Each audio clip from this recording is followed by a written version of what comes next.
呢間酒樓開幾廿年呢，如果你作為一個斗門人，係冇可能唔知嘅。咁渣，係俾賣嘅咩？俾賣。而呢幾個最具斗門特色嘅菜呢，我建議你哋嚟到一定要試嘅。尤其是呢個懷花煲豬大腸湯啊，唔係個個都飲得慣，但係斗門人好中意煲嘅，去腸胃濕熱一流。但係當我個固有印象佢淨係得傳統菜嘅時候呢，佢呢次又做咗好多創新喎。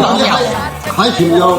潮州切法啊！主打一個標準，我哋已經走向國際。Hello， 又係我阿餅嗱，今日我大佬話呢度出咗好多新菜。嗰啲石棺魚呢係刺身嘅山水魚嚟嘅。呢個刺身好嘅，花金股。花金股啊！日本仔叫石雕。今年最靚我知啊。花珠蝦咧做刺身好靚嘅呢啲。咁大隻180蚊。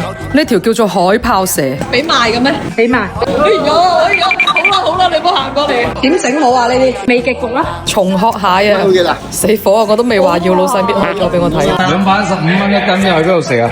老實講啊，平唔平我真係唔知啊，因為一般都唔係我埋單。你埋單嘅，自動有人請嘅。呢度樣樣菜有擺盤嘅喎。呢個脆皮叉燒嚟，我哋聽到嗦嗦聲。唔使咁刻意嘅師傅，你正常整得㗎啦。我唔擺拍嘅。荔枝柴燒鵝，真嘅定扮嘢啊？嗰個爐。啊！佢夠膽死山萬紅燒炭，好嘢。OK 啦，老闆娘，剩低嘅你幫我哋點咯。上菜咁快嘅，啱坐低喎。呢個就係石棺魚，順德魚生嘅食法。你睇下切身仲有冰碗㗎，幾專業。佢有鯇魚嘅口感，但又比鯇魚更有魚味。花蝦咁樣切法，你有試過未？潮州切法啊！我喺廣州都見過。呢個切法咧，稍為斷筋，保留肉質爽脆嘅同時咧，又更加脆嫩。你冇睇呢個脆皮叉燒簡簡單單，一定要連住3個一齊食。香橙解咗肥叉嘅脷，個青瓜又撞翻個脆皮。肥肉係爽嘅。呢個金錢蟹盒咧，又係傳統裏面帶咗啲新意，好有辨識度。有啲瘦肉嗰啲肉餅啊，嗰啲整嘅。係咪係啲肥肉嚟打？一啲都唔肥過入口，好多汁啊！依家做生意真係好卷啊！哪怕你開咗幾廿年，你都要求變。呢個乾包定鮮包嚟？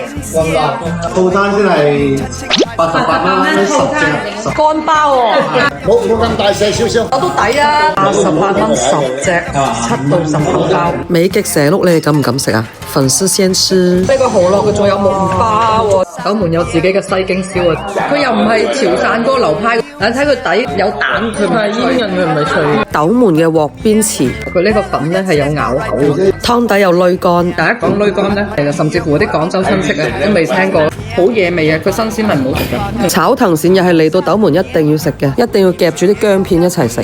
懷花湯咧，好多人係飲唔慣嘅，佢懷花係有啲甘甘苦苦咁嘅味。今晚無論係創新擺盤同埋服務，都俾到我驚喜。擺盤又要靚，仲要價錢又要平喎。主打一個標準，我哋已經走向國際。